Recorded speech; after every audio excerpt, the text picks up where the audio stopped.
Número 9, informe de l'alcaldia de Presidència. Bé, informar-vos que per part de la Diputació s'ha rebut una subvenció de 39.040 euros per a seguir fent projectes de pluvials, de Valleram i per part de l'Ajuntament en sol·licitat. Dir-vos, molt important, perquè us sapigueu de la cooperació, que tenim un avís que es preveuen fortes pluges a partir de demà fins al proper diumenge, una alerta prou important.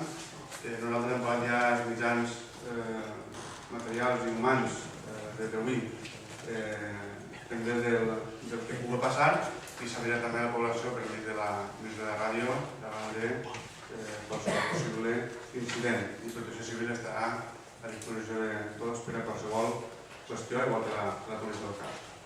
Dir-vos que la Confederació Hidrogràfica està netejant després de diversos escrits, telefonades, insistències, la part baixa del riu Alberca, des del terme d'Edene cap a Ondara, van a fer també tot el que és pont de fusta i estem diàriament intentant que mantinguen quan més dies possibles les màquines del nostre poble perquè estan desbordats, perquè estan demanant tots els pobles que acudisquen i hem intentat que també puguen arribar a fer la part alta de l'Alberca, que és la que principalment nosaltres més reivindiquem i pensem que és important.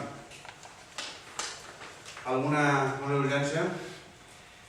Passem per el punt número 10 i après hi pregunteu.